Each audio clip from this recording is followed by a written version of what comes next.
Hello friends, வணக்கம் and welcome to yummy spicy Tamil kitchen. இன்றைக்கி நம்மளோட சேனலில் நாம் மாடி தோட்டம் இருக்கு இல்லையா, அங்கே போயிட்டு நம்ம வெந்தயக்கீரை பறிக்க போகிறோங்க. இந்த வெந்தயக்கீரையை எப்படி சுலபமாக வளர்க்குறது, இதில் என்னென்ன பெனிஃபிட்ஸ்லாம் இருக்குது அப்படின்னு சொல்லி நம்ம பார்க்கலாங்க. வாங்க வீடியோக்குள்ளே போகலாம். இது வரைக்கும் நம்ம சேனலை சப்ஸ்கிரைப் பண்ணலைன்னா சப்ஸ்கிரைப் பண்ணிக்கோங்க, பெல் ஐக்கானை கிளிக் பண்ணிக்கோங்க. அப்போ தான் நான் போடுற ஒவ்வொரு வீடியோ உங்களுக்கு உடனே நோட்டிஃபிகேஷனாக கிடைக்கும். வெந்தயக்கீரை நம்ம பயிரிடுறதுக்கு ரொம்பவே மெனக்கெட தேவையில்லைங்க.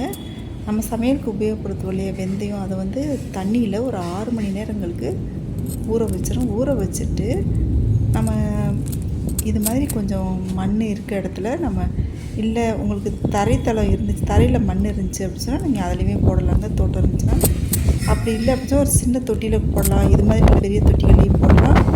இது சீக்கிரமாகவே நம்மளுக்கு அறுவடைக்கு வந்துடும்.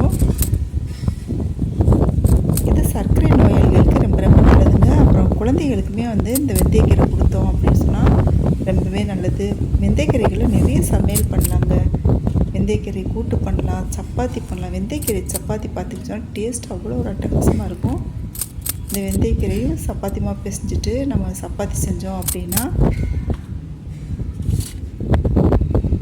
இது ரொம்ப சீக்கிரமாகவே முளைச்சி வந்துடும். நம்ம பறிச்சுட்டு திருப்பவுமே நம்ம இது மாதிரி வெந்தயத்தை விதைச்சி விட்டோம்னா அதுவுமே இது மாதிரி கீரை வந்துடுவோங்க. இது மாதிரி நம்ம ஃப்ரெஷ்ஷாக ஆர்கானிக் முறையில் நம்ம கீரை வளர்த்து நம்ம சமையலுக்கு உபயோகப்படுத்துகிறோம் அப்படின்னு சொன்னால் நிறையவே சத்துக்கள் இதில் இருக்குது.